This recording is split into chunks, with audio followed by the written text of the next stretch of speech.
Praise the Lord. आइए आज के सुबह परमेश्वर के वचन को हम निकालें। दूसरा इतिहास 20 का 20 पद। दूसरा इतिहास की पुस्तक उसका 20वां अध्याय और उसका 20वां पद निकाल कर पढ़ें। वे सवेरे उठकर अकोला के जंगल की ओर निकल गए और चलते समय यहोशापात ने खड़े होकर कहा, हे यहूदियों, हे यरूशलेम के निवासियों, मेरी सुनो, अपने परमेश्वर यहोवा पर विश्वास रखो, तब तुम स्थिर रहोगे। उसके नबियों की प्रतीति करो, तब तुम कृतार्थ हो जाओगे। आमीन। प्रभु अपने वचन के पढ़े और सुने जाने के द्वारा हमको आशीष दे। हालेलुया। तो अभी हमने यहाँ पर पढ़ा, परमेश्वर पर विश्वास रखो। किस पर? परमेश्वर पर विश्वास रखो और अपने नबियों की प्रतीति करो। जो अगुवे हैं, जो पास्टर हैं, जो तुम्हें दिए गए हैं, क्या करना है? उनकी प्रतीति करनी है। जो वो कह रहे हैं, जो सिखा रहे हैं, जो वो समझा रहे हैं, क्या करना है? सब इधर देखिए, वो अपना काम कर लेगा भाई। आप लोग सब इधर देखिए। तो यहां लिखा है, उसके नबियों की प्रतीति करो, तब तुम कृतार्थ हो जाओगे। हालेलुया। क्या हम कृतार्थ होना चाहते हैं? जब परमेश्वर का दास जब कोई बात आपके लिए बोलता है परमेश्वर के वचन से, तो उस बात को इस कान से सुनकर इस कान से निकालना नहीं है, पर उसको अंदर लेना है, क्योंकि वो बात कहीं ना कहीं मेरे लिए, मेरे परिवार के लिए फायदे का और आशीष का कारण है। हम कृतार्थ क्यों नहीं हो पा रहे? हम आशीषित क्यों नहीं हो पा रहे? हम फलवंत क्यों नहीं हो पा रहे? क्योंकि परमेश्वर के वचन को हम हल्के में लेते हैं। वचन को हल्के में मत लो। हबक्कुक की पुस्तक उसका पहला अध्याय के पहले वचन में लिखा हुआ, यहोवा का भारी वचन। तो यहोवा का वचन जो है वो हल्का नहीं है। हम इस पुस्तक को और पुस्तकों की तरह मापते हैं। ये साधारण पुस्तक नहीं है, ये परमेश्वर का जीवित वचन है। और ये वचन जब आप पढ़ोगे, सुनोगे और मानोगे, तब आपके जीवन में आशीष आएगी। हालेलुया। पर हमारे साथ क्या है? हम सिर्फ सुनते हैं, मानते नहीं हैं। सुनने वाले नहीं बनना, पर उस पर चलने वाले बनना है। Praise the Lord.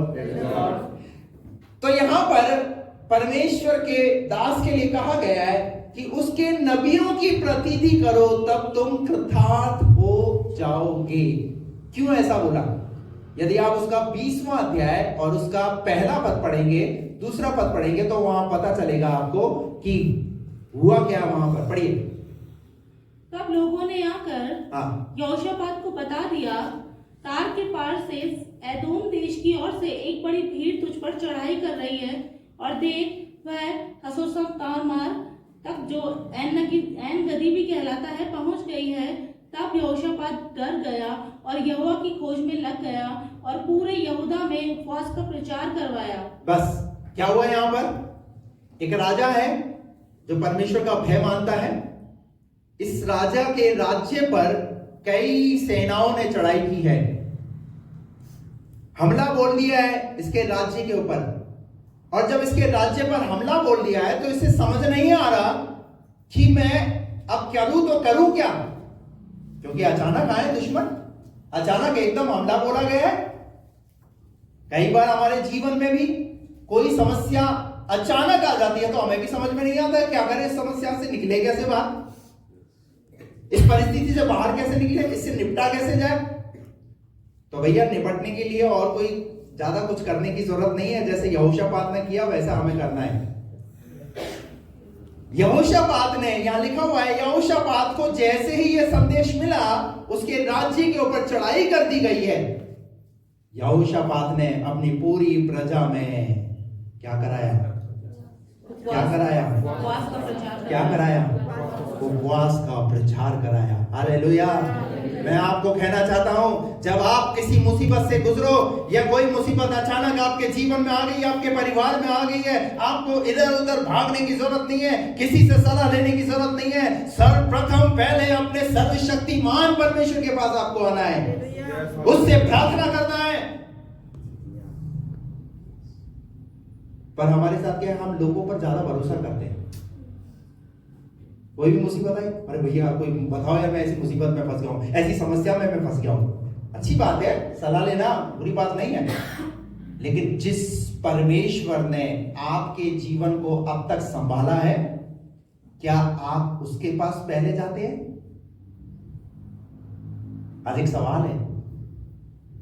जब अपने आप को मुसीबतों से घिरा हुआ देखो, कहीं जाने की जरूरत नहीं है, सर्वप्रथम पहले खुदा से पूछना है, खुदा ये विपत्ति आई है और इस विपत्ति से हमें कैसे निकला जाए, इस समस्या से हम कैसे छुटकारा पाए प्रभु। क्या हम वो काम करते हैं जैसे यहोशापात राजा ने किया? यहोशापात राजा ने अपनी पूरी प्रजा में, क्योंकि मुसीबत किस पर है बताइए ना, सिर्फ एक अकेले राजा पर? पूरी प्रजा पर मुसीबत है। ऐसे ही मैं आपको कहना चाहता हूं, अगर आपके परिवार में अगर एक व्यक्ति अगर परेशान है ना, एक व्यक्ति अगर तकलीफ में है, मुसीबत में है, तो पूरा के पूरा परिवार समझ लीजिए तकलीफ में है। पूरे परिवार को खड़ा होना पड़ेगा। पर हमारे साथ ऐसा होता नहीं ना। अगर बीवी को दुष्ट आत्मा है तो पति बोलता है, बोले ठीक है तू जा, तेरा छुटकारे के लिए। पति के साथ अगर कुछ प्रॉब्लम है तो पत्नी बोलती है, बोले तुम जाओ तुम्हारे छुटकारे के लिए, मैं क्या करूं? हम आपस में एक दूसरे का साथ देने के लिए तैयार? चाहते क्या है? छुटकारा, बंधनों से आजादी पाना चाहते हैं। पर बंधनों से आजादी ऐसे नहीं मिलेगी जब हम सब एक यूनिटी में नहीं आ जाएंगे तब तक। हालेलुया। प्रभु यीशु मसीह ने कहा, पृथ्वी पर दो जन एक मन के होंगे और जो कुछ वो मुझसे मांगेंगे वो उनके लिए हो जाएगा। आप इकट्ठे होइए तो सही, एकता में आइए तो सही। जब तक आप एकता में नहीं आएंगे तब तक आप कृतार्थ नहीं होंगे, तब तक आप भाग्यवान नहीं होंगे, सफल नहीं होंगे। ये मैं नहीं कह रहा, परमेश्वर का वचन कह रहा है। ये राजा क्यों विजयी हुआ, क्यों जयवंत हुआ? जयवंत होने के पीछे ये कारण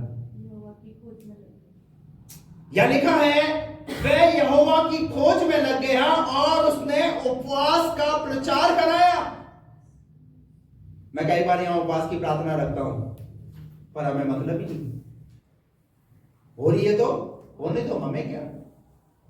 उपवास की प्रार्थना क्या पादरी करेगा क्या? पादरी का परिवार करेगा क्या? पास्टर किसके लिए उपवास करता है? कलीसिया के लिए, कलीसिया में आने वाले लोगों के लिए।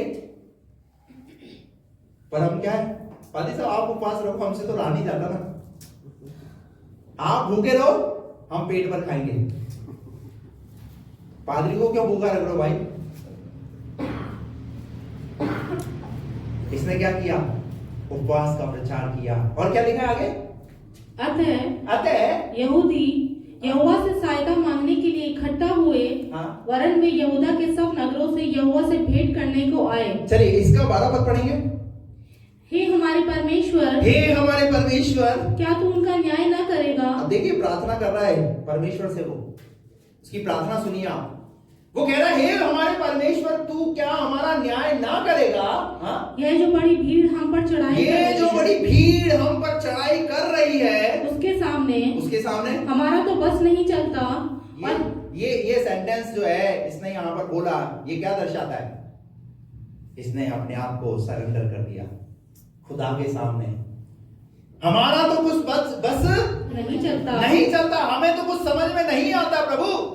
ये जो मुसीबत आई है, ये जो तकलीफ आई है प्रभु, ये बीमारी आई है, दुष्ट आत्माओं ने घेर लिया है, अब हमें तो समझ में नहीं आ रहा प्रभु, हम क्या करें? पर आगे और हमें कुछ सूझता नहीं और हमें कुछ सूझता नहीं कि क्या करना कि चाहिए, क्या करना चाहिए, परंतु हमारी आंखें क्या चीज? आपकी आंखें आंखें तेरी ही ओर लगी हैं। कहाँ लगनी चाहिए आपकी आंखें? आज प्रभु पूछ रहा है, आज आपके जीवन में मुसीबत है, कोई परेशानी है, आज आपने अपनी आंखों को कहां लगा कर रखा है? दाऊद भजन संहिता में कहता है, मैं अपनी आंखें पर्वतों की ओर लगाऊंगा और सहायता मुझे वहां से मिलेगी। हालेलुया। क्या हम अपनी आंखों के डायरेक्शन को बदलने के लिए तैयार हैं? अगर आप अपनी आंखों के डायरेक्शन को बदलने के लिए तैयार हैं तो सहायता भी उतरेगी। Praise the Lord. मूसा पहाड़ पर गया, 40 दिन और 40 रात वहां पर उसने अपनी आंखें यहोवा को निहारने में लगाई, उससे प्रार्थना करने में लगाई। और जब वो प्रार्थना करके ऊपर से नीचे आने लगा, बाइबल ऐसा कहती है, लोगों ने कहा, मूसा तेरे चेहरे को ढक ले, हम तेरे चेहरे को देख नहीं सकते क्योंकि तेरे चेहरे से तेज निकल रहा है मूसा। अरे जब आप खुदा के साथ अपनी आंखों को लगाओगे ना, तो खुदा का तेज आपकी आंखों में आएगा, खुदा का नूर आपके ऊपर आएगा। पर है क्या प्रॉब्लम? मुसीबतों ने हमारे नूर को खत्म कर दिया है, समस्याओं ने हमारे अंदर से वो तेज को खत्म कर दिया है, उस आनंद को खत्म कर दिया है। हमारा चेहरा मुरझाया हुआ सा हो गया है। जैसे एक फूल मुरझा जाता है ना, उस तरीके से हमारे परिस्थितियों ने हमें क्या कर दिया है? निचोड़ कर रख दिया है। अपनी आंखों को यीशु की ओर लगाओ, प्रभु की ओर लगाओ।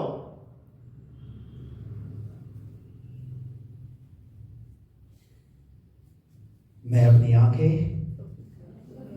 पर्वतों की ओर लगाऊंगा और मुझे सहायता वहीं से मिलेगी। हालेलुया। पर हम हमारी आंखें क्या क्या पाना चाहती है? भौतिक चीजों को, भौतिकवाद को देखना चाहती है, दुनिया की चीजों को देखना चाहती है।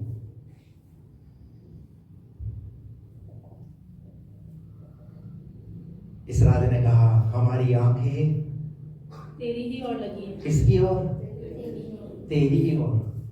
आज देखिए, आज आप चाहते तो हैं, छुटकारा पाना चाहते, चंगाई चाहते हैं, पर आपने अपनी आंखों को काला करके रखा है समाज की तरफ, रिश्तेदारों की तरफ, सगे संबंधियों की तरफ, अपने पैसे की तरफ, दुनियावी चीजों की तरफ, मोबाइल की तरफ।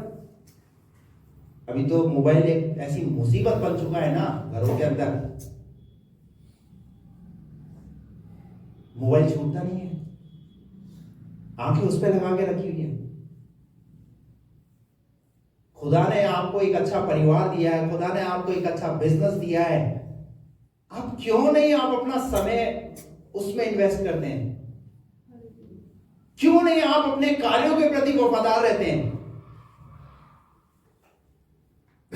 अगुआ जो बोल रहा है ना, अगुए की बात को मानो।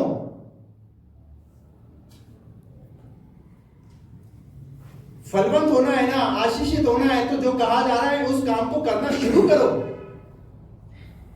जब तक आप परमेश्वर के वचन को हल्के में लेते रहेंगे, तब तक आप आशीषों का अनुभव कर नहीं पाएंगे।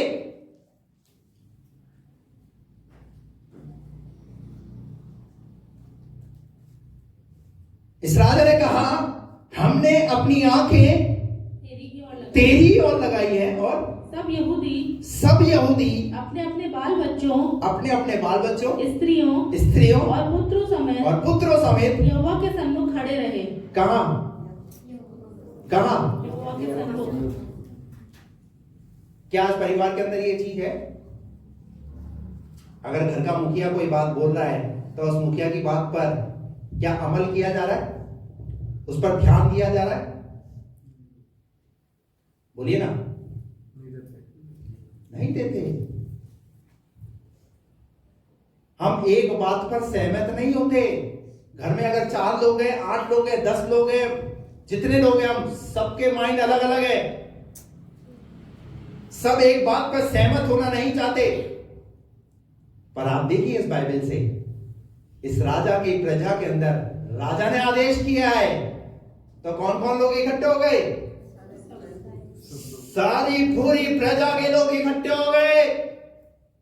राजा के सुने हुए आदेश के अनुसार उस आदेश के नीचे अपने आप को खड़ा कर दिया। हाँ राजा, हम तेरे साथ हैं।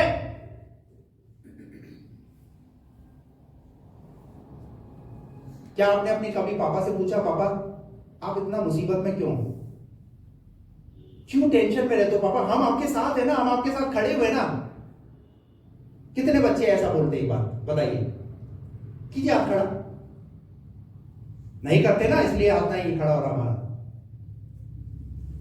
हम टेंशन देना जानते हैं, टेंशन दूर करना, मुसीबतों से कैसे निपटा जाए उस बात के लिए हमारे पास कोई तौर तरीका नहीं है।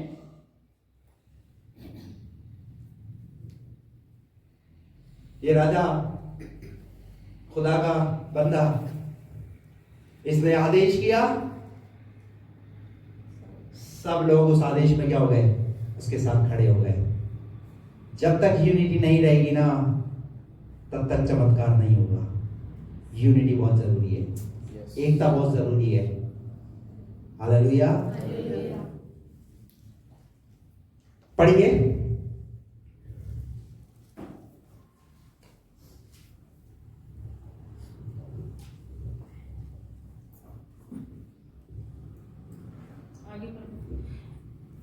तब आसाफ के वंश में से यहजीएल नामक एक लेवीय जो जकरिया का पुत्र और बनाया का पोता और मतन्याह के पुत्र येल का परपोता था, उसमें मंडली के बीच यहोवा का आत्मा समाया।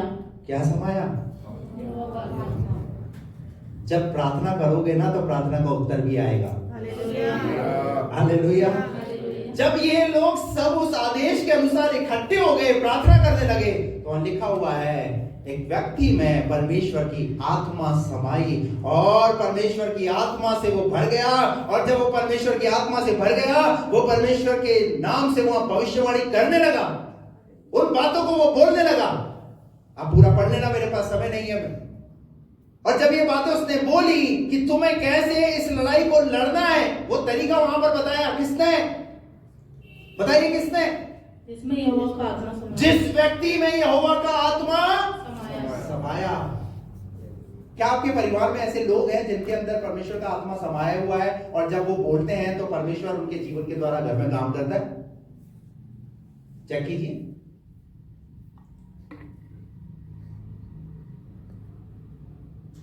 आपके अंदर परमेश्वर की आत्मा उतरेगी आप जब परमेश्वर को समर्पित करोगे तब। हालेलुया। ध्यान रखना, परमेश्वर कभी किसी का पक्षपात नहीं करता। जब आप ईमानदारी, वफादारी और सच्चाई के साथ आप खुदा के साथ चलोगे, खुदा आपके लिए इंतजाम करेगा। उन समस्याओं से कैसे बाहर निकलना है, उन परेशानियों से कैसे बाहर निकलना है, उसके लिए परमेश्वर इंतजाम करेगा। यह लिखा, यहोवा का आत्मा उसमें समाया और उसने क्या करना शुरू कर दिया वहां पर। हाँ बढ़िए। तब वह कहने लगा, हाँ, हे सब यहूदियों, हे यरूशलेम के रहने वालों, हाँ, हे राजा यहोशापात, तुम सब ध्यान दो। यहोवा तुम पर से यूं कहता है, तुम इस बड़ी भीड़ से मत डरो। किससे? इस बड़ी भीड़ से। क्या उत्तर आया? जो समस्या आई उस समस्या के प्रति उत्तर यह आया है, जिस बात से सुनकर ये डर गए थे, चारों तरफ से दुश्मनों ने घेर लिया है। अब उत्तर क्या है परमेश्वर का? कि इस भीड़ से अरे डरे क्यों नहीं? पूर्व, पश्चिम, उत्तर, दक्षिण, चारों तरफ से तो हमको हमारे साम्राज्य को घेर लिया है। अब हम तो खत्म ही हो जाएंगे। हमारे पास तो इतने हथियार भी नहीं है, इतने लोग भी नहीं है जो लड़ सके। हम कैसे उसका सामना करेंगे?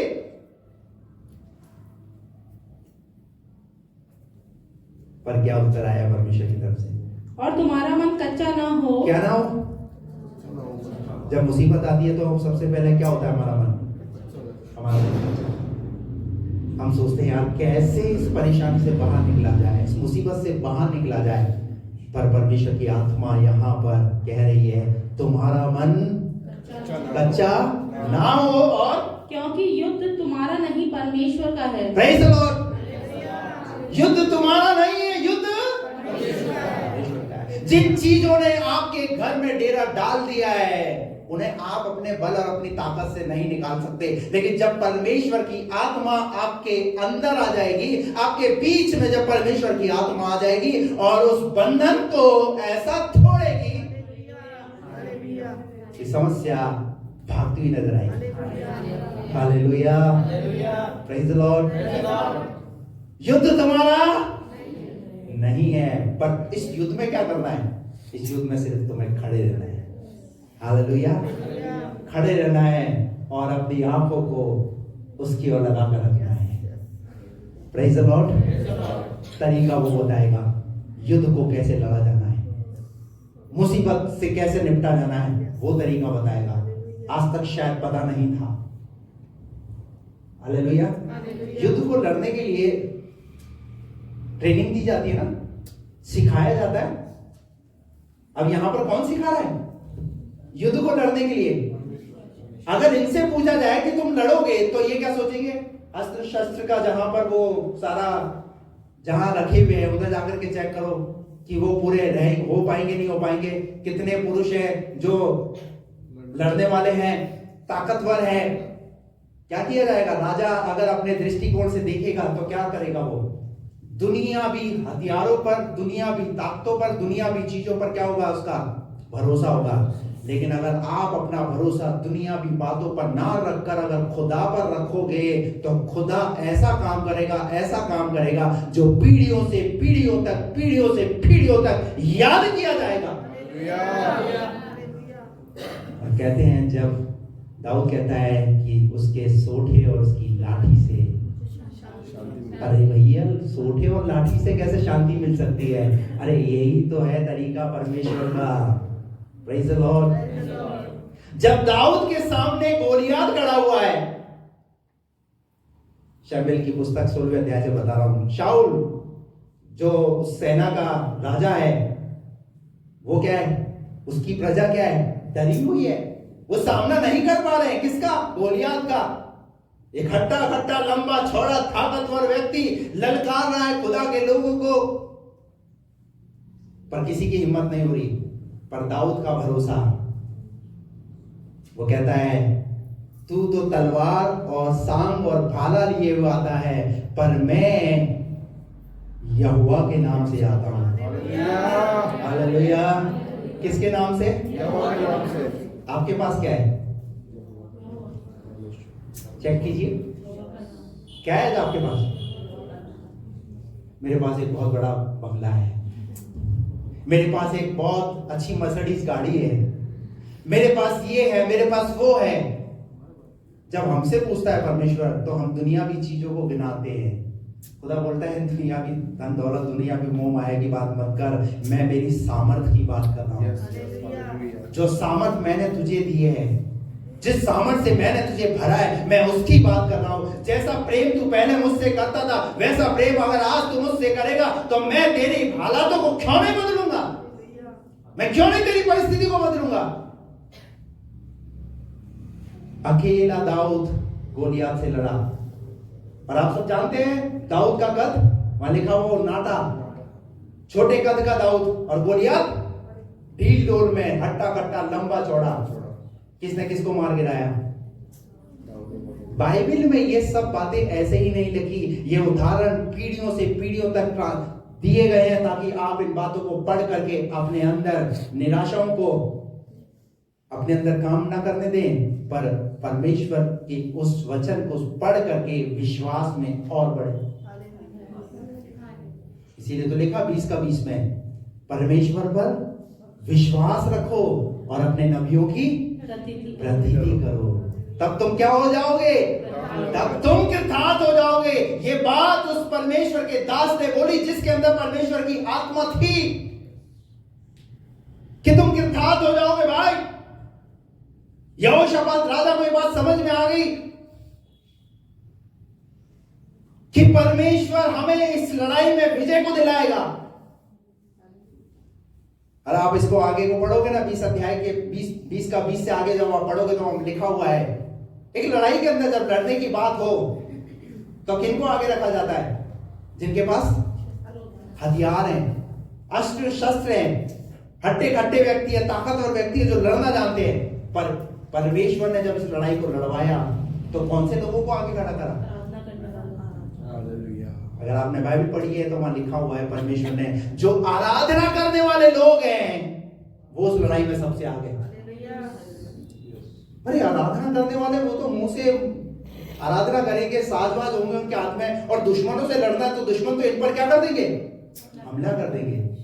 देखिए भैया यही तो काम है। परमेश्वर जो काम कराना चाहता है ना, जब तक आप परमेश्वर के विचारों को नहीं समझ पाओगे, परमेश्वर की योजनाओं को नहीं समझ पाओगे, तब तक आप ऐसे ही बातें करते रहोगे।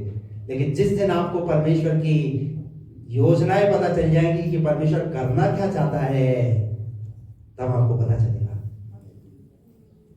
हालेलुया। परमेश्वर ने मनुष्य को किस लिए बनाया? अपनी आराधना करने के लिए, स्तुति और प्रशंसा करने के लिए। परमेश्वर अपनी महिमा जब लेगा, जब हम परमेश्वर की आराधना करेंगे, जब हम परमेश्वर से प्रार्थना करेंगे, तो आराधना और प्रार्थना के द्वारा मुसीबत टलती और टलती और टलती हुई चली जाएगी। Praise the Lord. आज कलीसिया जो है वो उस काम को करना भूल गई है। कौन सा काम? आराधना। भजन संहिता में लिखा है धर्मियों के तंबुओं से जय जयकार की ध्वनि की आवाज सुनाई पड़नी चाहिए। पर आज धर्मियों के तंबुओं से क्या आवाज निकल रही है? हेलो, चर्च जाने के लिए भी बच्चे को उठाना पड़ रहा है। उठ जा बेटा, चर्च है, संडे है, चर्च जाना है तुझे। आज धर्मियों के तंबू से कैसी आवाज आ रही है? लड़ाई की। हेलो, कौन लोग हैं लड़ाई में आगे? आराधना करने वाले। और जब वहां लिखा हुआ है जब वो आराधना करना शुरू किया, मेरे पास समय नहीं है कि मैं उन बातों को पढ़ाऊं। वहां लिखा है उन्होंने जब आराधना किया, दुश्मन भाग खड़े हुए। Praise the Lord. कोई आनंद नहीं आया आपको? दुश्मन भाग गया और आपको पता ही नहीं चला। प्रभु ने दुश्मन को भगा दिया, कोई ताली नहीं, कोई आनंद नहीं, कोई प्रेज़ द लॉर्ड नहीं। अभी भी मुसीबतों में गिरा हुआ देखो। यही तो है प्रभु का काम करने का तरीका। हालेलुया। हमारी विनती और हमारी समझ से बढ़कर प्रभु काम करता है। कब मुसीबत कब कैसे और जाएगी आपको कुछ नहीं, आपको सिर्फ प्रार्थना करना है, आराधना करना है, नबी की प्रतिनिधि करना है। जैसे भाई राहुल गवाही दे रहे थे, जब वो यहां पर आए उसके बाद मैं भी उनके घर पे गया, परमेश्वर ने कैसे उनके घर में परिवार में काम करना शुरू किया। ये तो एक शुरुआत है। Praise the Lord. इसका मतलब ये इस बात का प्रतीक है कि परमेश्वर उस घर में काम करना करेगा, करेगा। हालेलुया।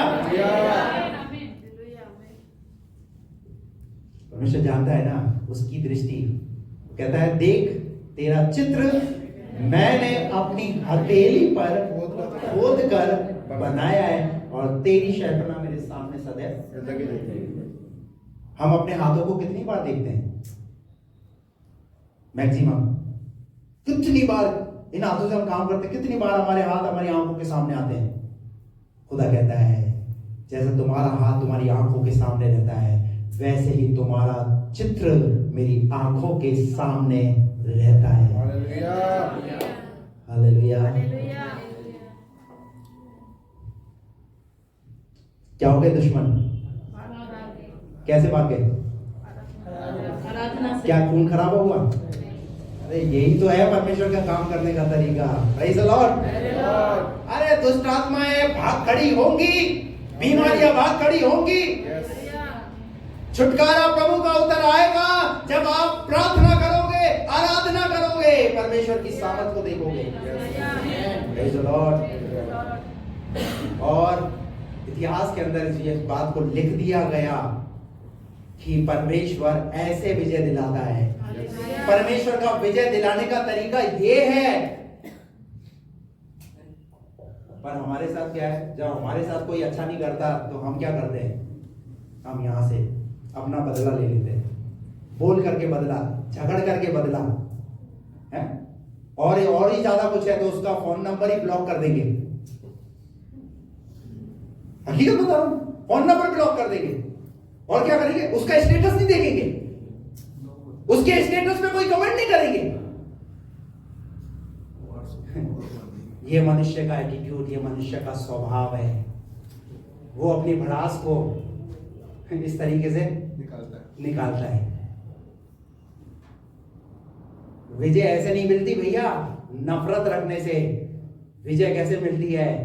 बाइबल पढ़ो, एक तरीका परमेश्वर बता रहा है कि आपको विजय ऐसे मिलेगी। अगर आप अपने जीवन में अपने आप को मुसीबतों से घिरा हुआ देख रहे हैं तो आपको लड़ने का तरीका परमेश्वर बता रहा है कि ऐसे तुम्हें लड़ना है। Hallelujah, praise the Lord. दूसरा राजा उसका 7वां अध्याय और उसका 1 और 2 पद पढ़े। तब एलीशा ने कहा, यहोवा का ये वचन सुनो, यहोवा यूं कहता है, कल इसी समय शोमरोन के फाटक में सवा क्या लिखा है, सावर मैदा एक शेकेल में और 2 सा जो भी एक शेकेल में बिकेगा। और तब उस सरदार ने, जिसके हाथ पर राजा तकिया करता था, परमेश्वर के भक्त को उत्तर देकर कहा, सुन, चाहे यहोवा आकाश के झरोखे खोले तो भी क्या ऐसी बात हो सकेगी। अब यहाँ पर क्या बोला, यहाँ पर परमेश्वर का दास बोल रहा है, एक नबी बोल रहा है कि परमेश्वर ऐसा करेगा कि जो महंगाई है वो दूर हो जाएगी, जो 100 में मिल रही है वो कितने में, एक पद पर निकालिए वापस से, जो 100 मैदा है वो 1 शेकेल में और 2 सा जो भी 1 शेकेल में बिकेगा। Praise the Lord. ये उस जमाने की जो है, जो मोहरे वगैरह जो हुआ करती थी, उससे सामान लिया जाता था, उसकी बात हो रही है यहां पर।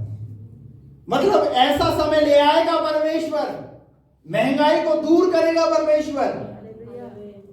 क्यों बोला पता है ऐसा, अभी आप इसको समझने के लिए आप निकालिए इसका 6 का 24 पद।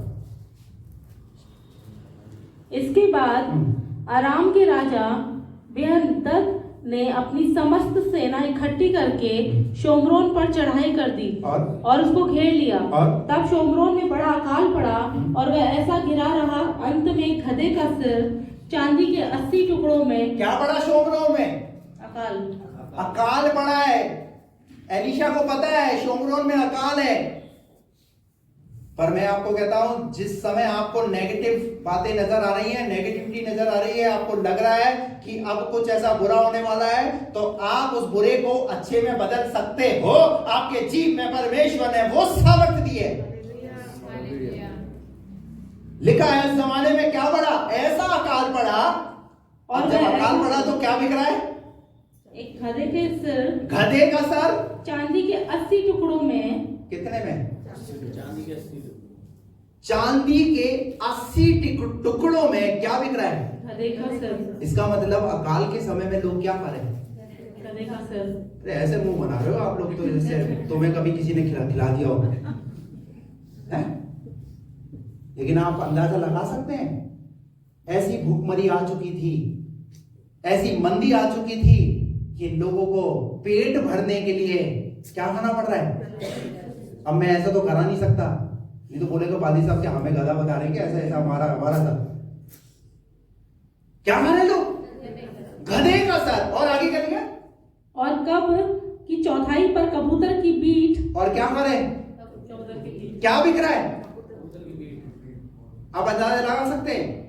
खुदा का शुक्र करो कि हम आज ऐसी स्थिति में नहीं है। ऐसी परिस्थिति में नहीं है, ऐसे संकटों में नहीं है कि ये चीजें खानी पड़े। पर उस जमाने के अंदर ऐसा भी समय आया, अकाल पड़ा तो गधे का सर 80 चांदी के टुकड़ों में और कबूतर की बीट 5 टुकड़े चांदी तक। 5 टुकड़े, ये भी काहे से बिक्री है? पैसों से, चांदी के सिक्कों से।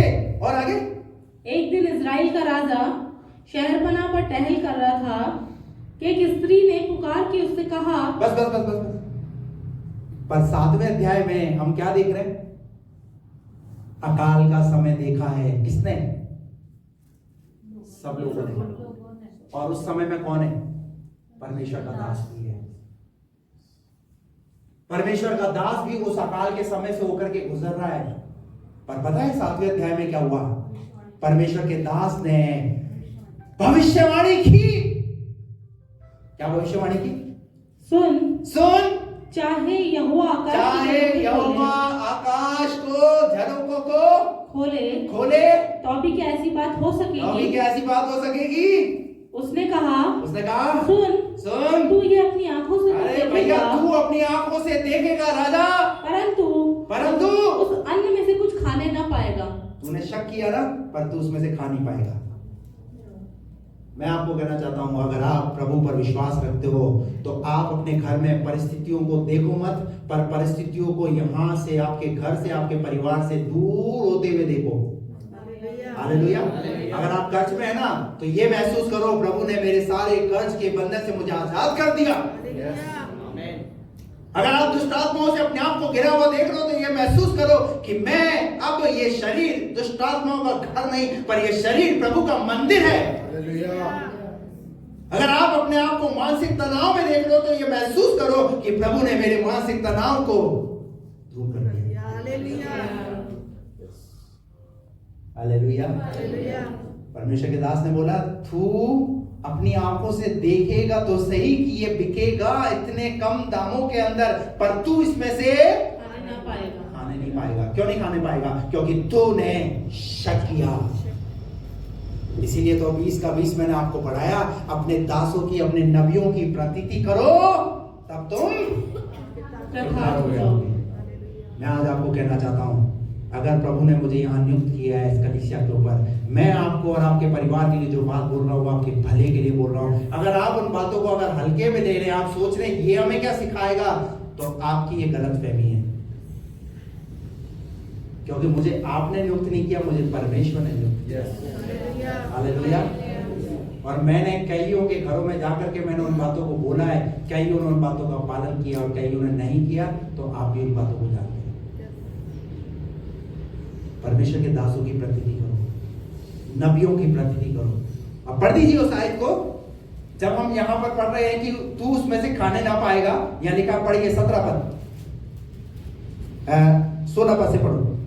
तब लोगों ने निकल कर अराम के डेरों को लूट लिया। क्या कर लिया?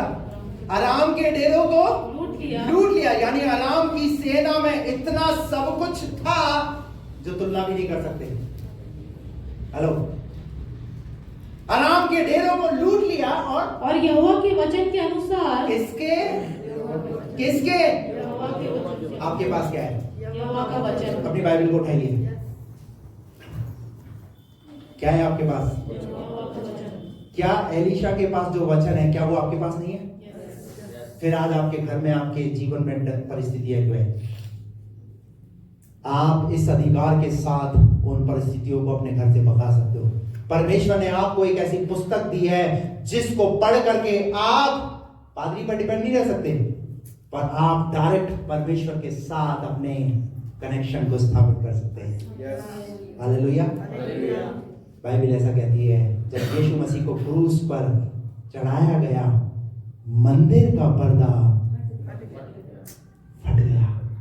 ये किस बात को दर्शाता है? ये इस बात को दर्शाता है कि अब कोई याजक, महायाजक नहीं, पर हम सब प्रभु में एक हैं। हम सब उसकी संतान हैं। अब हम पहले पुराना नियम पढ़ेंगे तो वहां पर लिखा हुआ है, बलिदानों को लेकर के याजक के द्वारा याजक से महायाजक तक मंदिर में पहुंचाया जाता था। हालेलुया। पर यीशु मसीह के क्रूस पर मरने के द्वारा अब याजक और महायाजक नहीं, अभी डायरेक्ट हम प्रभु को अपना बलिदान चला सकते हैं। Praise the Lord, hallelujah. परमेश्वर ने आपको वो अथॉरिटी दी है, वो अधिकार दिया है। अपने अधिकारों को पहचानो, उनको इस्तेमाल करो। हालेलुया। आपके पास कोई नई चीज होती है तो आप क्या करते हैं? उसे अलमारी में लॉक करके रख देते हैं क्या?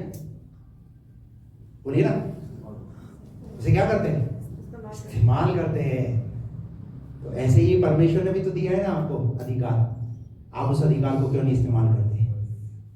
यह लिखा है यहोवा के वचन के अनुसार एक सा मैदा 1 एक शेकेल में और 2 शेकेल में बिकने लगा। जितना बोला गया था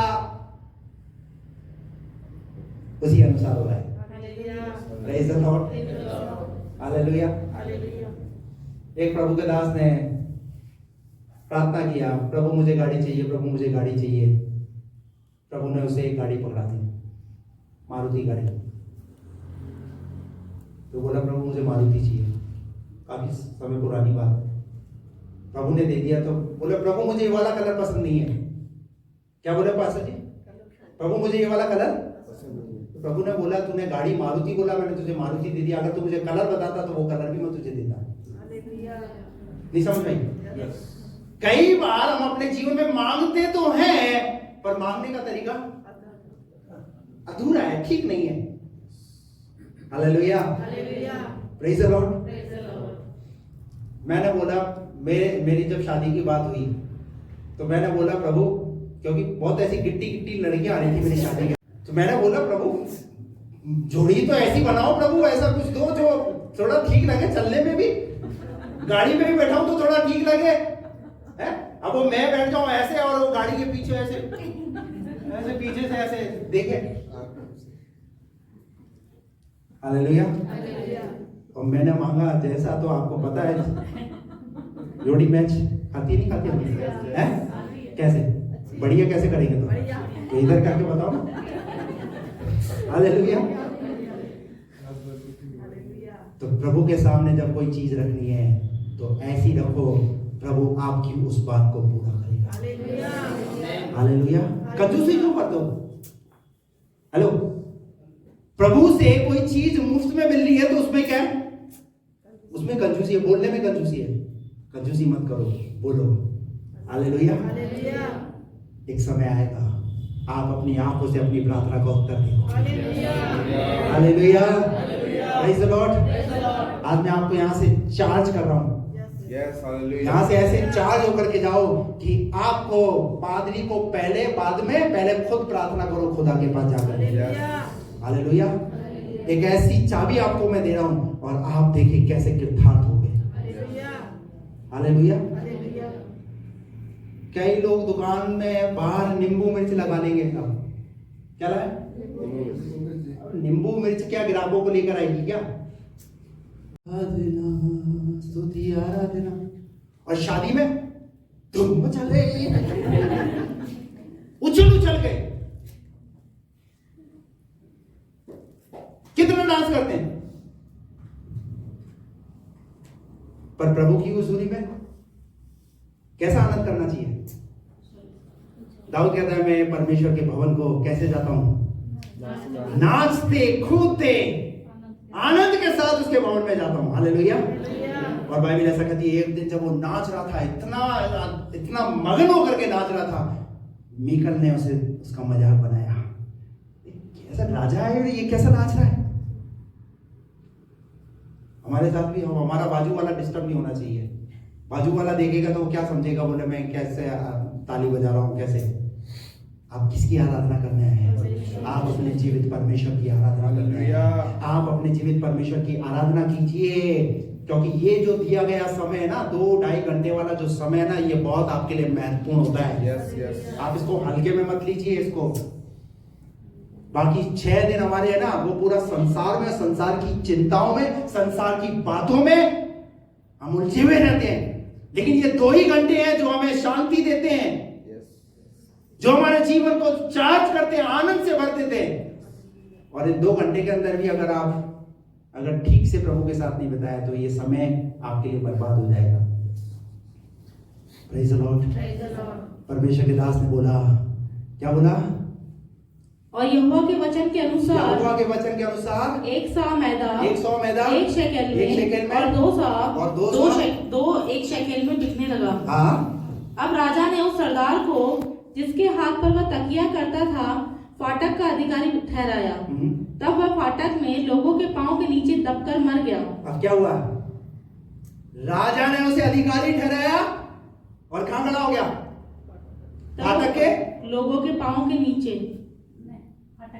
फाटक के बाहर खड़ा हो गया। अब जैसे ही पता चला, क्योंकि क्या थे पता है, ये लोग भूखे, अकाल का समय था, गधे का सर खा रहे थे, बीट खा रहे थे। अब जैसे ही पता चला कि परमेश्वर ने क्या कर दिया है, झरोगा खोल दिया है, तो क्या पड़ी? हेलो, अगर कहीं किसी मार्केट में किसी जगह पर सेल पड़ती है तो कौन मिलेगा वहां पर? भीड़, लेडीजें मिलेगी, भीड़ मिलेगी। और क्या हुआ वहां पर? जैसे ही भीड़ टूट पड़ी तो राजा जो शक कर रहा था वो क्या हो गया? पढ़िए आगे। राजा का सरदार क्या हो गया? वहां पर पांव के नीचे दबकर मर गया। पांव के नीचे दबकर मर गया। और यह परमेश्वर के भक्त के उस वचन के अनुसार हुआ। ये परमेश्वर के वचन के भक्त के अनुसार हुआ। जो बात उसने कही थी कि राजा तू देखेगा तो सही बिकेगा, पर तू उसमें से खाने। मैं आपको कहना चाहता हूं, अपने दासों की, अपने नबियों की, अपने पास्टर की प्रतीति करो। जो वो कह रहा है वो आपके लिए, आपके भले के लिए, आपके परिवार की आशीष के लिए कह रहा है। हालेलुया। उसको नजरअंदाज मत करो। मैं कई बार बोलता हूँ आपका बच्चा यूथ मीटिंग में आना चाहिए, यूथ मीटिंग में नहीं आते कई बार बच्चे। क्यों नहीं भेजते आप अपने बच्चों को यूथ मीटिंग के अंदर? बहनों की मीटिंग यहाँ पर होती है, बहनों की मीटिंग में क्यों नहीं आती बहनें? भाइयों की मीटिंग करते हैं, भाइयों की मीटिंग में उपवास की प्रार्थना करते हैं, उपवास की प्रार्थना। ये सब मैं मेरे लिए नहीं, पर ये सब ये कलीसिया के लिए है, ताकि हमारी कलीसिया आशीषित और तेजस्वी और प्रभु में आनंदित बने कलीसिया। Hallelujah, praise the Lord. आइए अपनी आंखें बंद करें।